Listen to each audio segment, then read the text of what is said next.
เมื่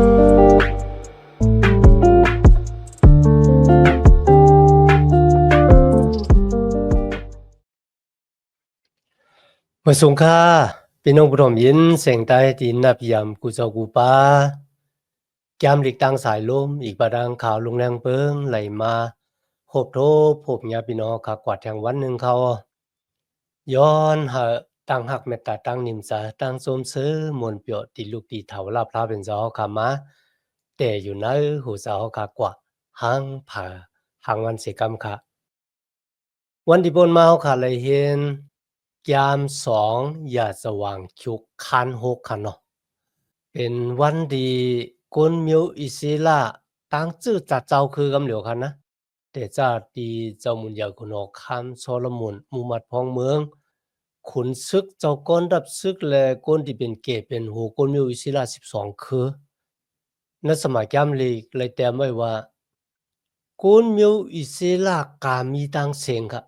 ปอดของปอดซานปอดตังออกปอดตังตกเนี่ยป้ากันมาจู่มาตุ่มในกองปิกหมานของพระเป็นเจ้าซองยาสว่างคิวคันที่6เนี่ยครับเป็นรองตั้งตีภายโซโลมุนอีกบารังกุลมิวอิศิลาเขาสุดต้องเติ่งหาพระเป็นเจ้ากำในมือมาถึง2ยาสว่างคิวคัน7ในค่ะนะในซ้ำเป็นภายพระเป็นเจ้าขึ้นตอบความสุดต้องของกุลมิวอิศิลาเขาจึงหนังหือในเฮาคัดติละเห็นกว่าซ้อมกันนะวันเหมือนได้ค่ะในข้อที่1ค่ะนะ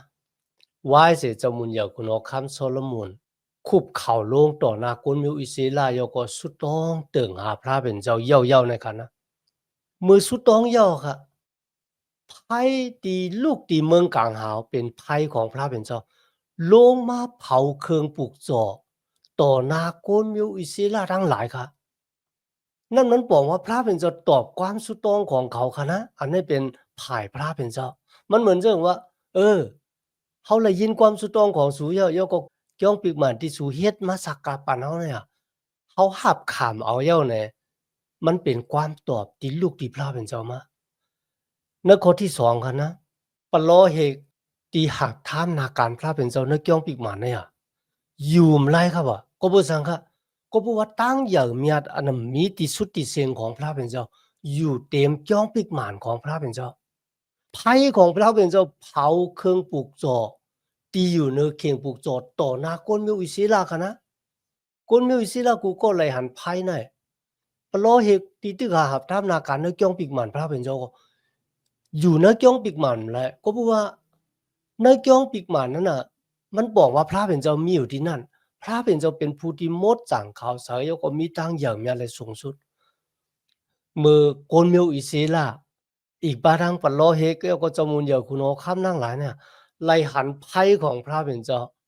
ลงมาเผาเครื่องปลุกจอกและพุงดันโคอันใหญ่เมียดของพระเป็นเจ้าก็อยู่ในจ้องปีกหมานของมันเจ้านะเขาตั้งหลายป้ากันโกมนาคุบเข่าเอานางงบจับลีนเอาพี่น้องมีตั้งหักมีตั้งอยู่สิกูยำโยโกมันเหมือนจึงไล่หันถึงตั้งเหยื่อเมียดของพระเป็นเจ้าไง โอ้ย่อเขาดังหลายเลยป้านเฮ็ดบัดกู้ก่อยพระเป็นเจ้าเฮ็ดความยองโยพระเป็นเจ้าวะก็เปอเจ้าเฮาค่ะ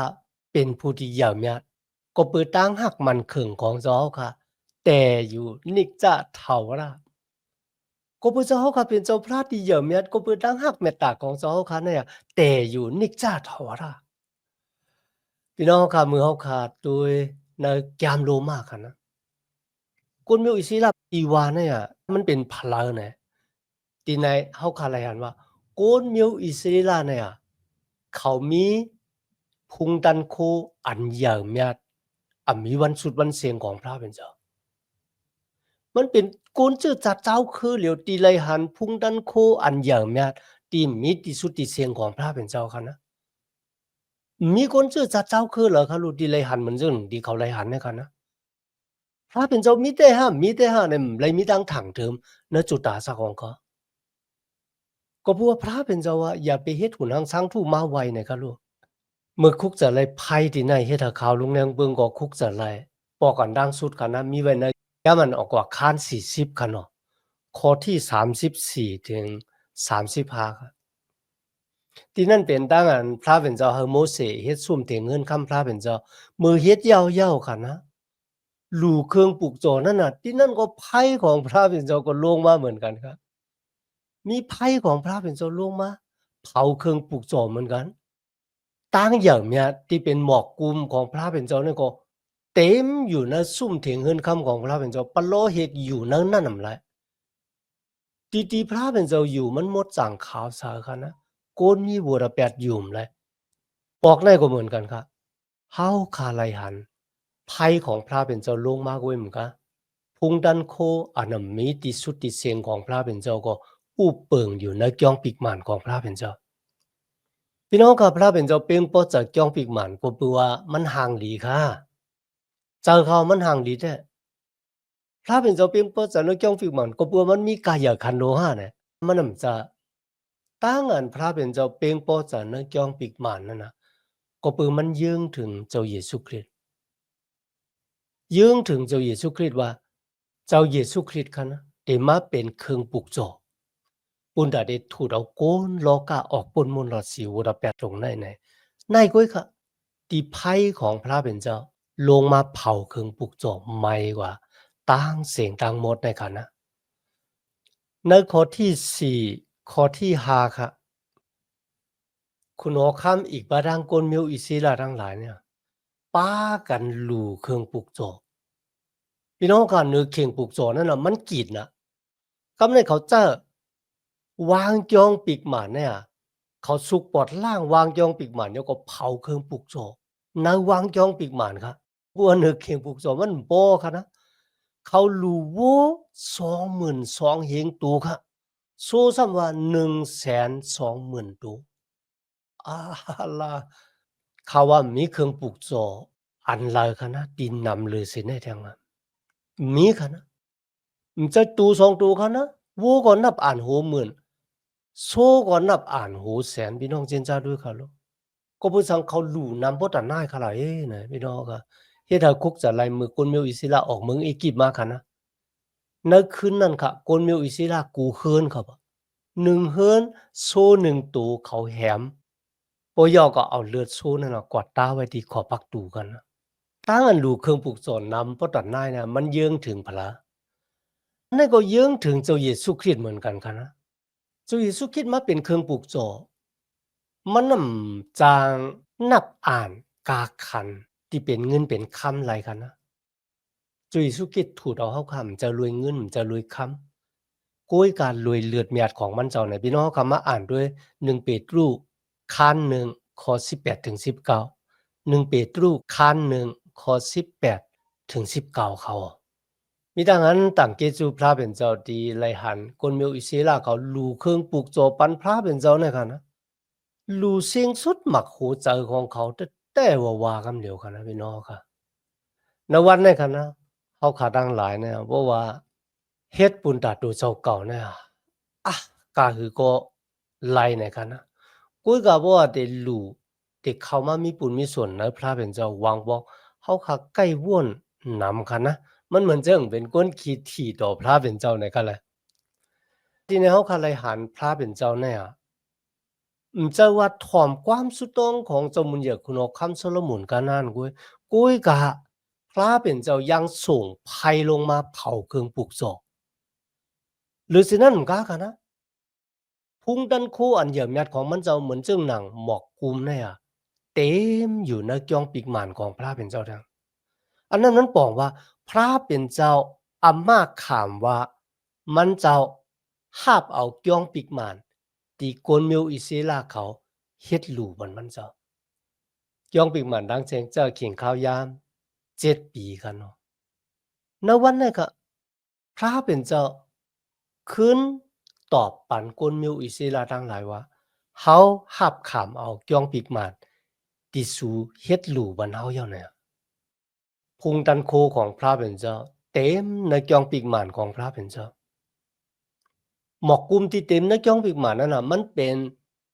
ตัดสิกมันเป็นปุ่งประมามันเป็นลักษณะเยื่องถึงตั้งอันให้คนมิวอิสราฮู้ว่าพระเป็นเจ้าเป็นผู้หมดจังและเนอขิงเนี่ยมันเจ้าตึกหา กิ้งวาบอยู่ในกองปีกหมานของมันเจ้ามันจะอยู่ในกองปีกหมานเต้ๆนะครับหรือฉะนั้นก็กองปีกหมานเนี่ยเป็นตีใหญ่เมียสูงสุดตีก้นมีวัวระเบิดแต่มาหลูเครื่องปลูกจอบเพวัวระเบิดเดียวก็สุดต้องเติงหาพระเป็นเจ้ามันบอกว่ามาโหมาทบพระเป็นเจ้าในกองปีกหมานได้ไรอัลโลพี่น้องก้นสมบัติตาเมืองเฮาเนี่ยมาโหมาทบพระเป็นเจ้าผู้ผ่านสร้างภาคกลางเฮาและลินเมือง อุเปิงด้วยอานาตันโคอันเหยี่ยมยัดมันเจ้าสู่เหลียวป้าเหลียวก้อยเหมือนกันเป็นเจ้าแก่ชอดเดี๋ยวก็เป็นผู้เสียงได้ละวันลืนสุดโกนกูก็ติเลยเมื่อจุกอยู่ต่อน้ำมันเจ้ากุ้ยกะเน้อขิงให้กันนะโกนเมียวอิสระทั้งหลายเลยมาจุกอยู่ต่อหน้าพระเป็นเจ้าในวันเมื่อนี้เขาคดีอยู่มาตั้มใจในจุยสุคริตเนี่ยลุยเลือดเมียดของจุยสุคริตเขามีอักขว้างเขามาอยู่ต่อหน้าพระเป็นเจ้าสุดต้องตึงหาพระเป็นเจ้ายุกยองมันเจ้าสุดต้องเหล่าย้อนลองดังเดียวคาโลมาได้เป็นตั้งอยู่ลีกินหวานจุดอาศักตันติขึ้นยาเมื่อสูงตั้งอ่องเมียงหรือเช่นนั้นก็ค่ะจุดอาศักตันตีอยู่ปุนดาเดหับทำนาการมันเจ้าปุนดาเดตอบแทนขึ้นตั้งหักอันยาเมียดของพระเป็นเจ้าเขาขัดสืบตัวในข้อที่7ค่ะนะโซโลมอนอีกบาดังกลมิวอิศิลาทั้งหลายลู่เครื่องปลูกจ่อปันพระเป็นเจ้าเผาเครื่องปลูกจ่อหลู่วันมันเจ้าข้าวตัง7 วันไม่น้องค่ะ7 วันในจะมุนเยอะคุณคำดังกลมิวอิศิลาอยู่ลุยจ้อมกันอาโลพี่น้องตั้งชื่อจัดเจ้าคือของกลมิวอิศิลาอยู่ลุยจ้อมกันลุยตั้งโจมเชื่อกันนะพี่น้องค่ะคนเลวีปลอเฮกป้ากันสักกับเหตุความยองโยพระเป็นเจ้ากันนะตั้งอันเหตุความยองโยก็เป็นเครื่องปลูกจ่อเมียวหนึ่งที่พระเป็นเจ้าเปียงปอจ่อปลอเฮกคนเลวีป้ากันเหตุความยองโยถาวรพระเป็นเจ้าตึงแน่ขลาเล็ดติงเหตุความรวยดังโจมซื้อมนเปียวมันเป็นป้อยธรรมะข้าวดัง7 วันกันนะหรือสินั้นมันก็ตั้งอันสักกับลูกเข่งปลูกจ่อพันพระเป็นเจ้าครับ กำแนวคำมาถึงข้อที่12พระเป็นเจ้าเปียตูมันเจ้าเนคุณอคำโซโลมอนปอกที่2พระเป็นเจ้าไลมาเปียเนโซโลมอนในคืนนั้นกันนะพระเป็นเจ้าลาติมันว่าเขาเลยยินความสุตองของมาเยาเขาเลยเลิกตีกองปีกหมันตีไหนเขาเป็นตีเตลูเครื่องผูกศอกปันเขาเลยลาดยาวกันนะวันที่ปนมาว่าตีไหนพระเป็นเจ้าเป็นผู้ดีเลิกข้าแต่ตังปกตังจองปีกหมานของมันเจ้าเตเจ้าวันที่พระเป็นเจ้าให้อับราฮัมเอาอิจากมาลูก็เป็นที่ไหนในกันเนาะพระเป็นเจ้าเป็นผู้เลือกกันนะมันจะโกนเลือกค่ะพระเป็นเจ้าลาติมันว่าเพราะว่าเขาปิกผ้ากลางหาวปันผลตกนั่นก็เขาเจอจักแตนเนี่ยมากินพักยีนางเขียวเหนือลินเมืองของเขานั้นก็ส่งยอกะเพกะละหาแหลงเมืองมาเหนือก้นของเขาในข้อที่14ในลำลองได้ค่ะนะเพราะว่าก้นของเขาก็ตีก้นดังหลายห้องเขารวยหนามาจือเสียงของเขาเขาได้ฆ่าจากแต้มลงเลยสุดต้องตึงหาเขาสอกหานาของเขาวายหน้าเขาแปดเสตั้งหมึกตั้งเลื้องบัวตะแปดค่ะนะเขาอยู่ที่เหนือเมืองกลางเอาพุ่นติดถ่อมความสุดต้องของเขาแต่ปวดวางคว้างหลอดปันบัวตะแปดของเขาและเตยุดยาปันหลินเมืองของเขาพระเป็นเจ้าลัดดิจวุนยาคุณคำโซโลมอนจับแสงกันด้านกุลมิวอิซิลาตีมันยามสุดต้องกำมันตั้งค่ะนะพระเป็นเจ้าลาดว่าปกโกนของเขาโกนมิวอิซิลาค่ะติฆ่าจากแต้มลูกสุดต้องตึงหาเย่าก็เงื่องเวตังเมือกเรื่องบนไหนจึงเขาติดตอบ3เมียวเหมือนกันครับ1เขาได้ถ่อมความสุดต้องของเขา2เขาได้ปลดวางขว้างหลอดปันบูดาเปสของเขา3เขาได้ยุดยาบันหลินเมืองของเขาเขาแผ่นหลินเมืองแน่มีหมากเขาวงนำขึ้นเหลืองมากนะครับอันนี้เป็นตั้งอันพระเป็นเจ้ามักคานว่าโอสู่เฮ็ดจังไหนสู่ได้รับพรหลีจังไหนมีเสียป้าหนึ่งก็เลยลัดถึงร้องได้ว่าในวันเมื่อในพวกเขาถามว่าพระเป็นเจ้า2 5เขาเนี่ย5ก็ ก้อยก็เป็นสังพระเป็นเจ้าห้าเขาซ้ำปันพรหลีมังลาที่เฮาล่ะเนี่ยอันนั้นมันบอกว่ามันมีรองต่างที่พระเป็นเจ้ามักค้านไว้คั่นนะเหมือนเจ้าเขาเป็นพ่อเป็นแม่เนี่ยบ่ถามว่าสองเฮาฮักลูกเขาเนี่ยเฮาฮักอ่ะก้อยก็วางเมียวเนี่ยเมื่อลูกเขามาย้อนเฮาเนี่ยเปิดสังเฮาบ่ปันก็เปิดสังเฮาบ่จ้อมใจลูกเขาค่ะล่ะอันนั้นมันบอกว่ามันมีรองมีต่างว่าบ่สู่เฮ็ดจังหนังไหนสู่แต่ไรฮับบ่สู่บ่เฮ็ดสู่เต็มไรฮับเนี่ยพระเป็นเจ้าก็มีพรดีมังลาจังไหน มันบอกว่าพรดีมังกลานั่นน่ะมันหลุไรเฮ็ดจอมหนังลองตั้งดีพระเป็นจอมมักคานเอาไว้เมื่อเสียโยหันมาฮอลาตระรังเกจอดเนมัดแทกคาน3ข้อ2คันนะเฮาสูดังหลายคุกจะไลไม่จะวัวระแปดก็เปือว่าลินเมืองของพระเป็นเจ้ามาจำเยาลินเมืองพระเป็นเจ้ามาจำเพราะว่าเฮาคุกจะไลไม่จะวัวระแปดป้นน่ะจึงเฮามีวันที่ได้ไลเขาในลินเมืองของพระเป็นเจ้าอันนี้มันเป็นรองตั้งที่เฮาหลู่เฮ็ดนั่นคันนะที่นั่นมีไว้ว่าโกนของเฮาอะเมื่อกูบอกได้ลาดถึงโกนเมียวอิเซลากันนานกุ้ยกันนะวันเมื่อไหร่กันนะลาดถึงโกนกูก็ตีอยู่นะเจ้าคริสโกนกูก็ค่ะนะที่เป็นอังกาของเจ้าคริสโกนกูก็เป็นโกนของพระเป็นเจ้าในติตุคาน2ข้อ14กันนะพระเป็นเจ้า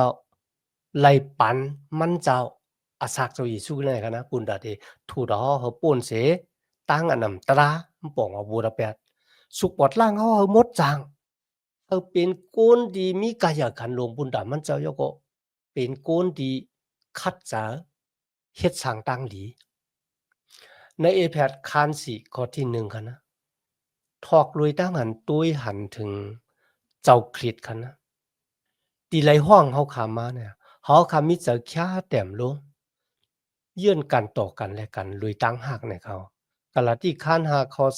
22ถึง23ในสำหรับถึงสู้เกจูภายวิ่งเงินในตั้งอันหมดทิ้งตัวเจ้าเก่าป้าคันนะก็โลเซคาน3ข้อที่1ข้อที่2ก็มีกะเพราะว่าสู่ดังหลายหับขามาดังอันพระเป็นเจ้าเฮ็ดให้เจ้าเยซูลูกกำลังตายขึ้นลิบมาหลู่ไล่ซอกหาเครื่องเปิงที่อยู่ตั้งเหนือคันนะเครื่องเปิงที่อยู่ตั้งเหนือก็ที่เจ้าเยซูอยู่ครับเจ้าเยซู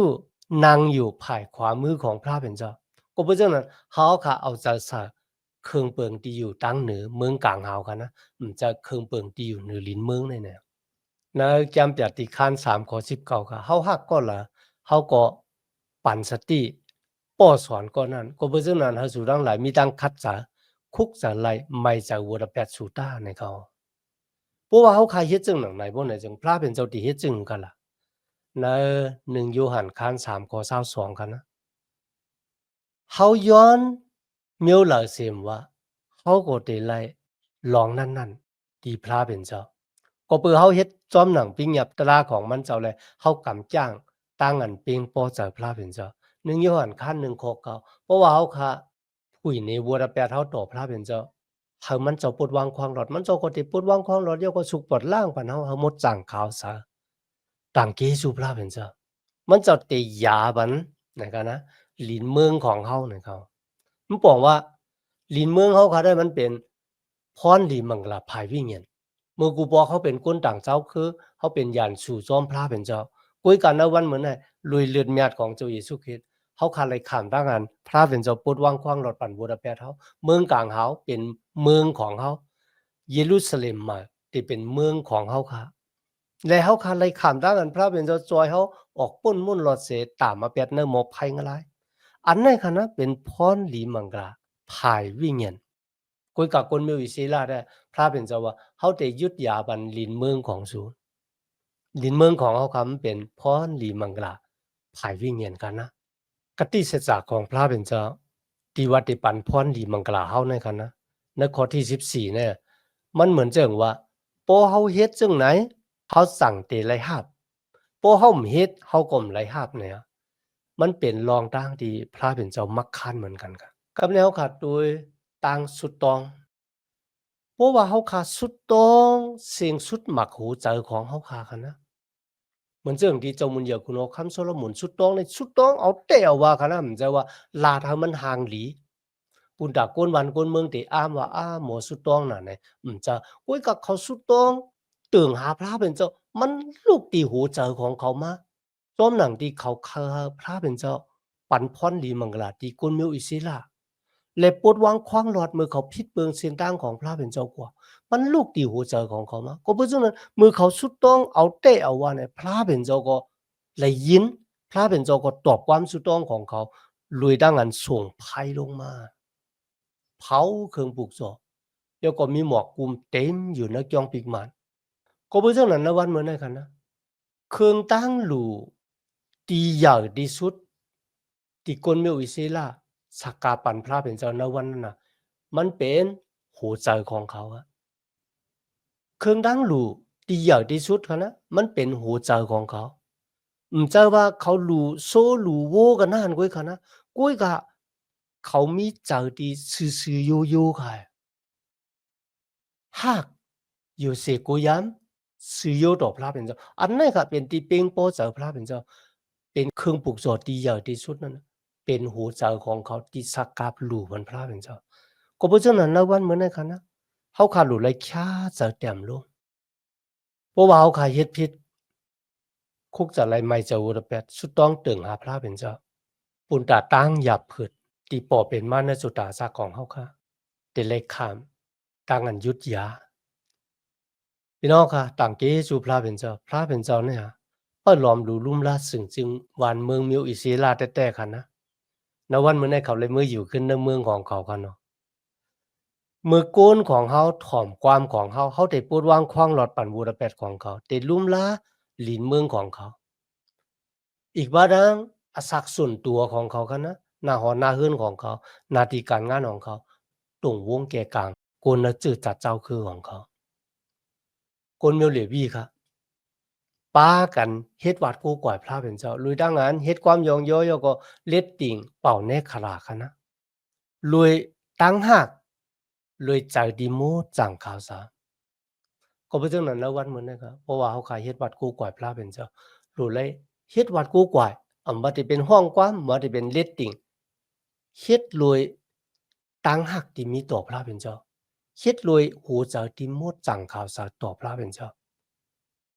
พรหลีมังกลาที่ลูกที่พระเป็นเจ้ามาเนี่ยตกฮอดแผ่วถึงณจุดตาสักของเขาค่ะอำมานการเป็นคันนะขาวลุงแดงเบิ่งมีดังหยุ่มมัดซึ่งหนังไหนแต่เขามีดังอันตั้งกิจูพระเป็นเจ้าค่ะที่ย่องปิกหมานของพระเป็นเจ้าจอมหนังที่จงมุญญาคุณคำดาวิดเขาเฮ็ดนั่นค่ะนะมาอ่อมหยางเนอกับปานลูกของมันเจ้า